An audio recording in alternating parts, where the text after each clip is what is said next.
अस्सलामुअलैकुम, welcome again to all. आज हम बात करने जा रहे हैं हिस्ट्री ऑफ इंग्लिश लिटरेचर के बारे में। तो सबसे पहले मैं इस प्लेलिस्ट का थोड़ा तारुफ़ करवा दूं। जैसा कि आप सब बहुत अच्छी तरह जानते हैं कि जो तारीख़ है उसको पढ़ने का, किसी भी कौम की तारीख़ हो उसको पढ़ने का एक ख़ास अंदाज़ होता है। वो कोई नावल की तरह या किसी कहानी की तरह सारी तारीख़ नहीं पढ़ी जाती, बल्कि उसको पढ़ने के लिए ख़ास तरीक़ाकार होता है, और वो ये होता है कि पूरी तारीख़ को चंद हिस्सों में तकसीम किया गया होता है। हिस्से कह लें या अदवार कह लें या पीरियड्स कह लें, उनको हिस्सों में तकसीम किया गया होता है। तो इस तरह उनको हिस्सों में याद रखना आसान होता है। तो अब ये सवाल होता है कि उनको हिस्सों में क्यों तकसीम किया जाता है या कैसे तकसीम किया जाता है। तो सादा सा जवाब ये है कि उस वक्त, उस ज़माने में जो बहुत ज़्यादा मशहूर चीज़ें हुआ करती थी, मसलन किसी पीरियड का नाम उसके किंग की वजह से रख दिया जाता, जो वहाँ का राजा है या किंग है उसके नाम पे रख दिया जाता। कभी ये होता कि किसी मशहूर बड़े राइटर के नाम पे उस एज का नाम रख दिया जाता, और कभी उस दौर के अंदर चल रही कोई बहुत मशहूर डायलॉग या कोई बहुत मशहूर बात उसकी वजह से नाम रख दिया जाता। तो ये मुख्तलिफ़ अदवार के मुख्तलिफ़ नाम हैं और उनकी मुख्तलिफ़ वजह हैं। हर एक को उनके टाइम पीरियड पे हम इंशाल्लाह तफसील के साथ पढ़ते जाएंगे। तो आज हम बात करने जा रहे हैं हिस्ट्री ऑफ इंग्लिश लिटरेचर में जो सबसे कदीम और सबसे जो पहला इब्तिदाई सबक है, पहला दौर है, वो है एंग्लो सैक्सन्स का। इसको हम आज पढ़ेंगे। तो चलिए चलते हैं अपने टॉपिक की तरफ। सो बगैर टाइम वेस्ट किए लेट्स स्टार्ट।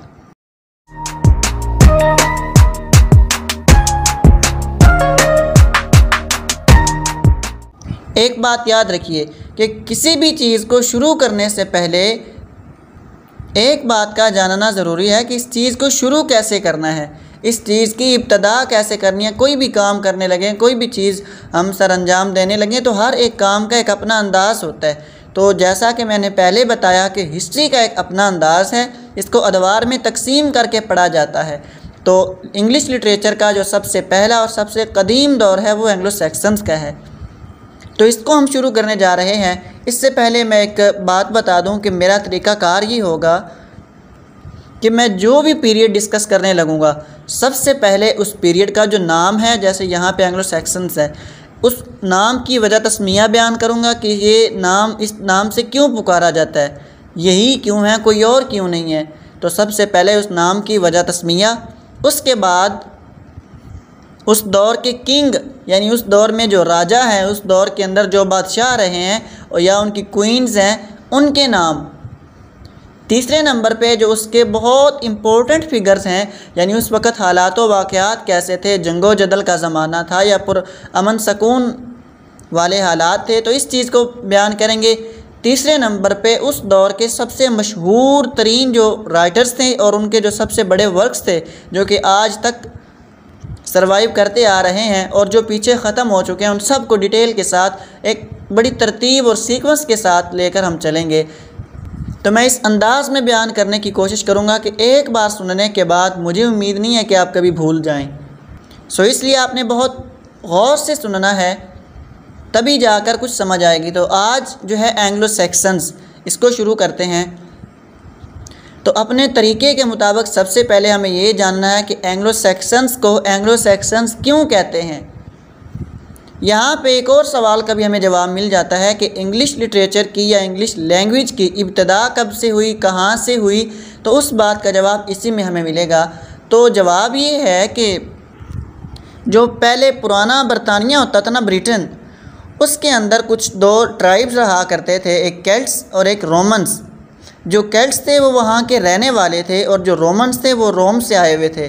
ये वहाँ पे रहते थे, वहाँ के बसने वाले थे, काफ़ी अरसे से वहाँ रहते आ रहे थे, और ये गालिबन गुमान यही है कि ये लैटिन लैंग्वेज बोला करते थे। ये काफ़ी अरसे से वहाँ पे रहते आ रहे थे। तो होता ये था कि कुछ आस पास में जंगलों में रहने वाले लोग जो पिक्स कहलाते थे, वो इन पे हमला करते रहते थे। लुटेरे टाइप के थे, तो वो इन पे बार बार किसी भी वक्त आके इन पे हमला कर देते, इनके बच्चों को कत्ल कर देते, इनके बूढ़ों को, और बहुत कुछ इनका माल लूट के ले जाते थे।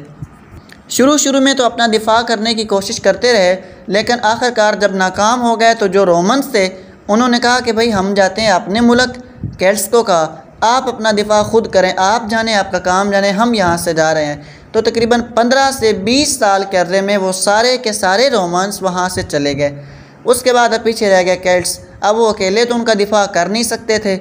उन्होंने ये किया कि अपने इलाके के मुख्तलिफ़ जगहों से कुछ कबीलों को अपने पास बुलाया, कुछ ट्राइब्स को अपने पास इनवाइट किया कि कुछ ऐसे बहादुर लोग आएँ जो आकर हमारी हिफाजत करें, हम उनको यहाँ पे रहने सहने का सारा सामान देंगे। तो उन्होंने मुख्तलिफ़ इलाकों से एंगल्स, सेक्सन्स और ज्यूट्स, ये 3 कबीले थे, 3 ट्राइब्स थे, इनको इनवाइट किया। अब ये जो 3 कबीले थे ये अपनी बहादुरी की वजह से बहुत ज़्यादा मशहूर थे। नॉर्दर्न यूरोप की तरफ से आए थे, तो ये अपनी बहादुरी की अपनी आप मिसाल थे, बहुत ज़्यादा मशहूर थे। तो इसलिए केल्ट्स ने इनको यहाँ पे अपने यहाँ इनवाइट किया कि आप हमारे यहाँ आ जाएं और हमारा दिफा करें, आपका बाकी सारा निज़ाम, बाकी सारा इंतज़ाम हमारे ज़िम्मे होगा। तो ये वहाँ पर आ गए। अब ये ऐसे चालाक लोग थे कि पहले तो ये उनका दिफा करते रहे, लेकिन जब इनका वो दुश्मन जो है वो थोड़ा ज़ेर हो गया, दुश्मन का साया हट गया, इन्होंने क्या किया कि इन्होंने अपने ही मेज़बानों को, जो इनके केल्ट्स थे, उन पे ही हमला करना शुरू कर दिया और उनको ही वहाँ से निकाल दिया। अब जब इन्होंने उनको मार दिया तो जो सारा ज़मीन का हिस्सा बनता था, जो रकबा बनता था, उसको इन्होंने 7 हिस्सों में तकसीम किया, जो एसेक्स वगैरह के नाम से मशहूर हैं। 7 हिस्सों में तकसीम कर दिया। जो उसमें सबसे पावरफुल हिस्सा था वो था वेसेक्स का। अब ये वहाँ पे रहने लगे। कौन कौन? एंगल्स, सेक्सन्स और ज्यूट्स, ये 3 कबीले रहते थे। अब एंगल और सेक्सन, ज्यूट जो है वो जल्दी ख़त्म हो गए, पीछे एंगल्स और सेक्सन रह गए। अब एंगल उनके कबीले का नाम था और सेक्सन्स ये भी कबीले का नाम था। एंगल लैंड, जहाँ पर वो रहते थे उस जगह को लैंड कहते थे। तो एंगल लैंड, इन दोनों को मिला के एंगल लैंड कह दिया गया, जो कि बाद में इंग्लैंड के नाम से मशहूर हुआ और आज तक वही इंग्लैंड सर्वाइव करता आ रहा है। तो हमें यहाँ पे एक और सवाल का भी जवाब मिल गया कि इंग्लैंड को इंग्लैंड क्यों कहते हैं और इंग्लैंड कब बना। तो ये सारी बात इसी का जवाब थी। अब ये तो हो गया एंग्लो सेक्सन्स का हिस्टोरिकल बैकग्राउंड कि इनको एंग्लो सेक्सन्स क्यों कहते हैं, फिर एंग्लो सेक्सन्स कौन थे, ये कहाँ से आए और आने के बाद इन्होंने क्या काम किया, ये सब कुछ हमने जान लिया। उसके बाद अगली बात, दूसरा स्टेप है कि उस वक्त इनका किंग कौन था। तो इनके किंग का नाम था एल्फ्रेड द ग्रेट, इस नाम से वो मशहूर है, ये इनके किंग थे। उसके बाद राइटर्स की बात करें तो राइटर्स में जो बहुत ज़्यादा मशहूर राइटर्स थे वो 2 ही थे, कैडमैन और साइन वुल्फ। शुरू से लेके अब तक उस दौर के जो 2 मशहूर राइटर्स जो अभी जिनका लिटरेचर में काम बाकी है वो यही 2 हैं और यही 2 ज़्यादा पूछे भी जाते हैं। तो इनका ही काम है ज़्यादा। तीसरे एक थे, इनके राजा थे किंग एल्फ्रेड द ग्रेट, उनका भी लिटरेचर में बहुत ज़्यादा कंट्रीब्यूशन है। बहुत ज़्यादा उन्होंने लैटिन से इंग्लिश के अंदर, ओल्ड इंग्लिश के अंदर बहुत ज़्यादा ट्रांसलेशन की है। तो वैसे ही एक बात याद रख लीजिए, जो ओल्ड इंग्लिश है ना, ओल्ड इंग्लिश जो उस वक़्त लिखी जाती थी वो जर्मन लैंग्वेज से बहुत ज़्यादा मिलती जुलती है, क्योंकि उस वक़्त वहाँ लैटिन और जर्मन यही 2 लैंग्वेजेस ज़्यादा बोली जाती थी। तो जर्मन लैंग्वेज का ओल्ड इंग्लिश पे बहुत ज़्यादा असर है। बहुत ज़्यादा ही वर्ड्स जो जर्मन लैंग्वेज के है वही ओल्ड इंग्लिश में पाए जाते हैं। इसी वजह से आज के दौर में ओल्ड इंग्लिश को पढ़ना थोड़ा मुश्किल हो जाता है। तो ये राइटर्स के नाम हो गए। उसके बाद चलते हैं इनके जो मोस्ट इम्पोर्टेंट वर्क्स थे जो कि आज तक सर्वाइव भी करते आ रहे हैं, उनके बारे में बात करते हैं। तो इनके वर्क्स की बात करते हुए पहले देखते हैं कि पोइम्स किस टाइप की लिखा करते थे, फिर प्रोज की तरफ जाएंगे। तो जो इनकी पोइम्स हैं वो ज़्यादातर हीरोइक, रिलीजियस, पर्सनल, लव, ये इस टाइप की होती थी और क्रॉनिकल्स लिखा करते थे, सरमन्स लिखा करते थे और रिडल्स यानी पहेलियाँ लिखा करते थे। रिलीजियस इसलिए लिखते थे क्योंकि जो एंशियंट लोग थे, जो कदीम लोग थे, वो बहुत ज़्यादा मजहबी थे। वैसे वो ईसाई थे, क्रिश्चियन थे मजहबी हवाले से, लेकिन बहुत ज़्यादा मजहबी थे।